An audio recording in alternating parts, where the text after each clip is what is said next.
All this week, one of the real highlights of the early summer has been happening here in Winnipeg. The Agassiz Chamber Music Festival is now on. It has been offering the best in chamber music performed by some of the best musicians on the scene today. With 2024 being Winnipeg's 150th birthday, the Agassiz Festival on Friday, June 7th at the Laudamus Auditorium at CMU is putting on a concert called Winnipeg 150 City of Song. This is a tip of the cap to an initiative started by the Winnipeg Arts Council and the Manitoba Choral Association. Featuring one of the most lyrical instruments, the cello, this concert will feature music for no less than 7 cellists in collaboration with pianist Laura Lowen, double bass virtuoso Joel Quarrington, and soprano Ellen Wieser. This concert will feature music of Joplin, Rossini, Amy Beach, Jesse Montgomery, and many others. And joining me here over Zoom to talk about the concert on Friday evening called Winnipeg 150 City of Song, I am joined by soprano Ellen Wieser. Hi, Ellen. Nice to meet you here over Zoom. Hi, it's lovely to be here. Thank you.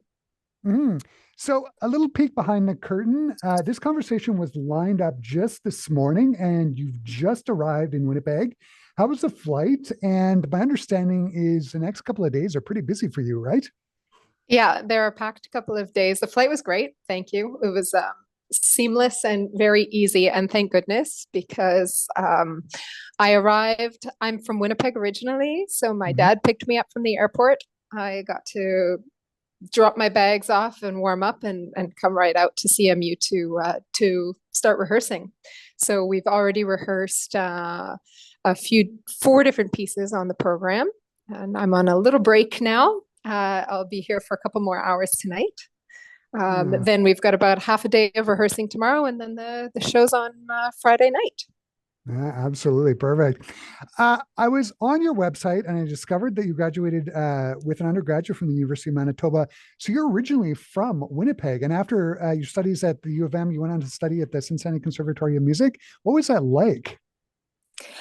It was, I mean, great. So yes, I'm originally from Winnipeg. I grew up here. I did my undergraduate.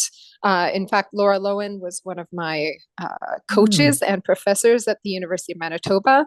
Paul Merlane, who's the artistic director of the festival, was also a coach of mine because I did a chamber music uh, I guess credit mhm. while I was in the undergrad, and he actually paired me with a cellist to work on some songs that we considered programming on Friday. We didn't end up doing it, but Yeah. so that was great, and this is a lovely reunion for me after 20 years away.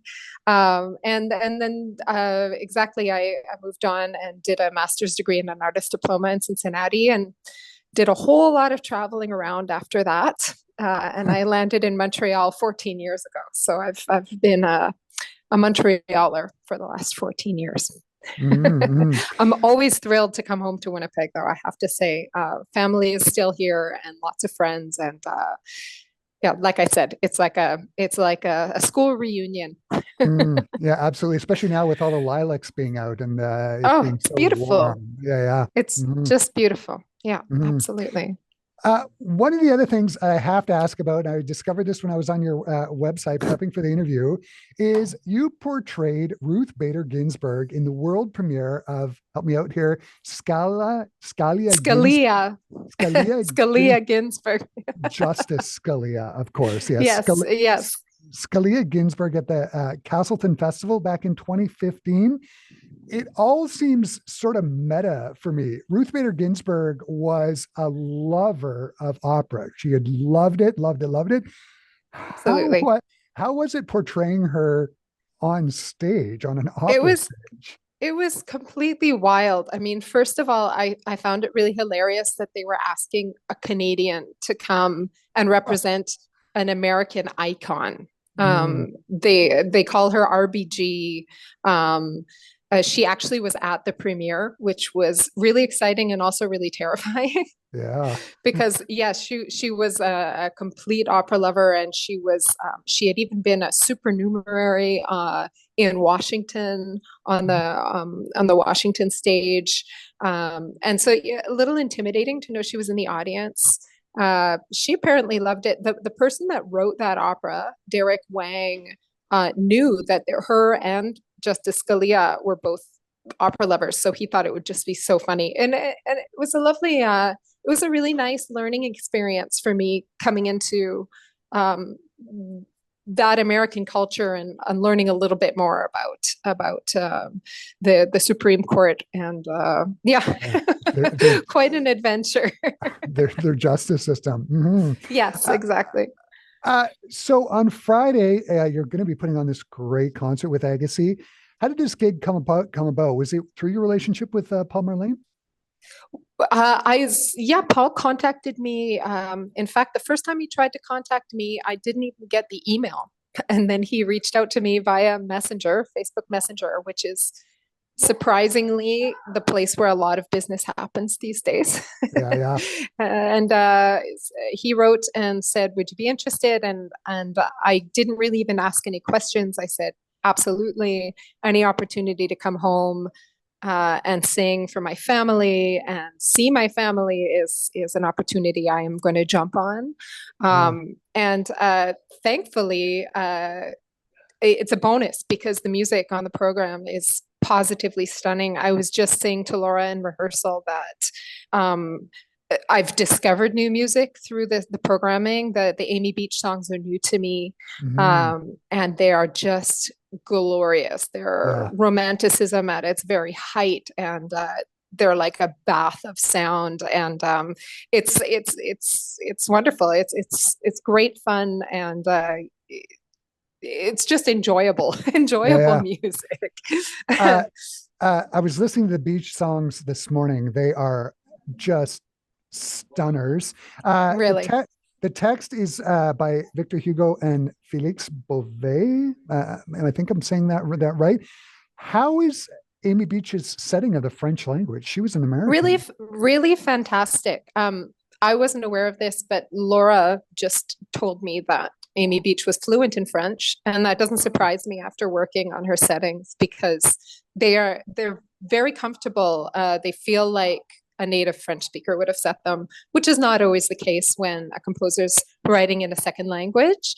Mm, I was also discussing it with a colleague a couple of days ago, and we were impressed by how much they reminded us of the Victor Hugo settings by Liszt, in fact, oh, because Franz Liszt also set poems of Victor Hugo, and the language is very similar. It's extremely lyric, and it kind of rolls off the tongue, which is a relief. Which is a relief because sometimes when language is not set well, it adds a whole other dimension of technical challenges for the singer. yeah, it becomes troublesome. Mm-hmm. I'm a little bit confused about the cello. Yes, I was watching performances this morning, and I couldn't find on YouTube a version with cello.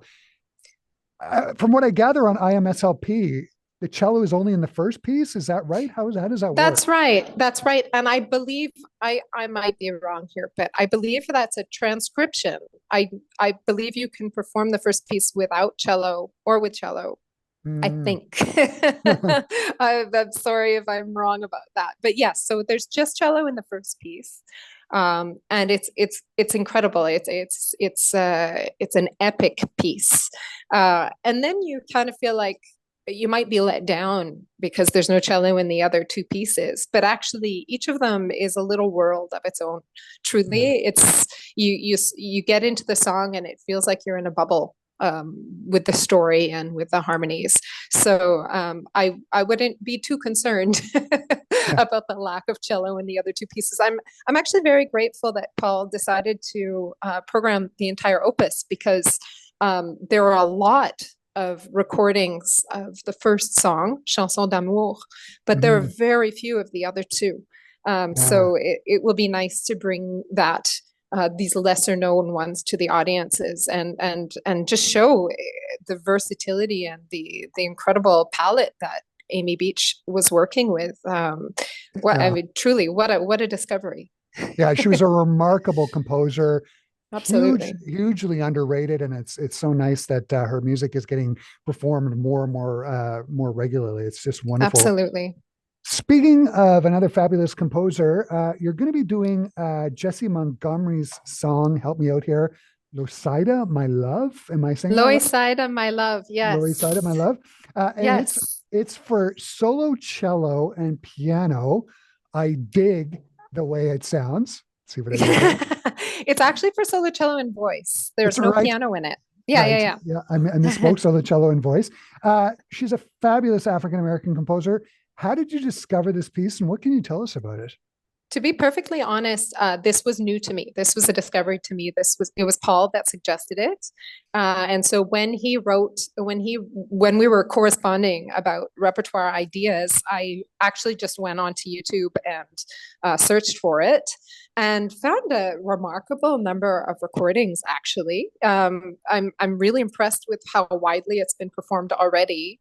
One of the recordings I found was being sung by an old colleague of mine. So I got very excited because it was an opportunity to hear a beautiful singer, Amanda Kreider is her name, interpret this work, and she interpreted it in New York. So it's an interesting work. Loisida is referring to the Lower East Side of New York, Mm. where there was a community of immigrants, Latino immigrants. I cannot exactly remember the origins of the poet. Mhm. In fact, I'm just going to cheat it while we're on. No, I can't cheat it. Anyways, it was inspired by a poet that was very politically active. And essentially, the poem is a love song to the Lower Mm. East Side and all of its idiosyncrasies. So the beautiful things about the Lower East Side and also the challenging things. I dig the way you look. Is that the line? I dig the way you look. You look, I dig the way you talk. talk. Yeah. And it's talking about the warmth of the people and the fact that there's a sense of community, and that from the poet's perspective, whenever I'm far away, I miss you and I always feel you. And even with your drug infested pocket parks, that's a line which is kind of a surprising line in a song. Yeah. Not something you expect, but essentially it paints a beautiful picture of a neighborhood. Yeah. And what I do when I listen to that song, I lived in New York for a while, but I don't actually think of New York when I sing it. I think of Montreal, where I live, Right. because every single neighborhood has a flavor and has a vibe, has And an a character. aura. Yeah, and it's Mm. wonderful to watch that story brought to life in such a unique way as well. There are very few pieces written for solo cello and voice. Voice. Mm. And it's a really interesting combination. There's so many textural options to explore, and Uh, storytelling options to explore. Yeah. she plays around with pitsing on the cello and like just Mm-hmm. aggressive pitsing. It's a just a fantastic work. She's a wonderful African American composer. Absolutely. I want to turn to the Hedra Villalobos. You're doing the fifth Bachianas Brasileiras.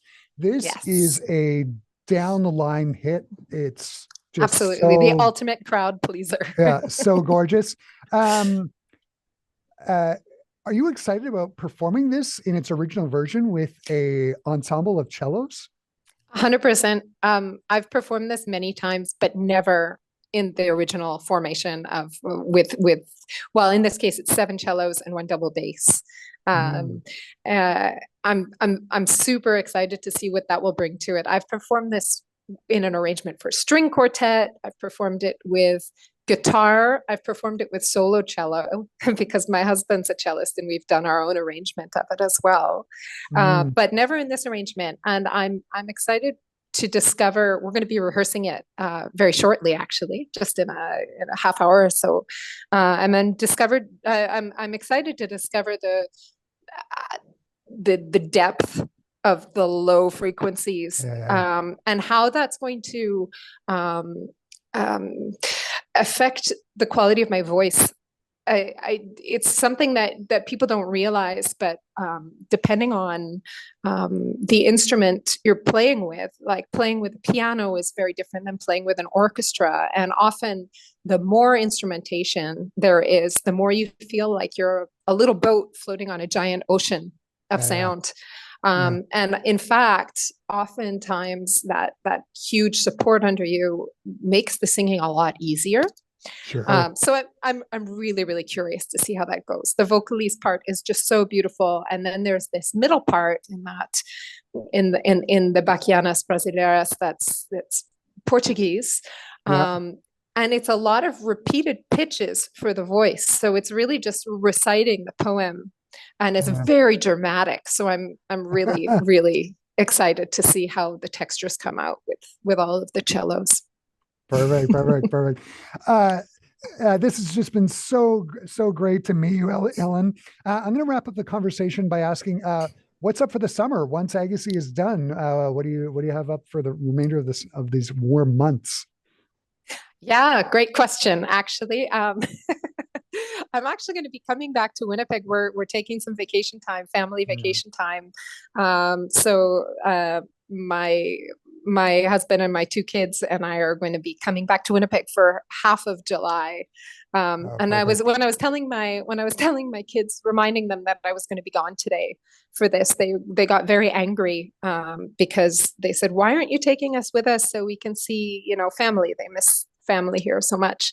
And I said, "Don't worry, girls, we're gonna be back all together in a month." And they said, "Maybe we'll just leave you behind, Mom, so you can see how it feels." But no, that's not the case. We'll be taking some vacation time. There's a lot going on in Montreal this summer. I'm not sure how much time I've got here to tell you about it.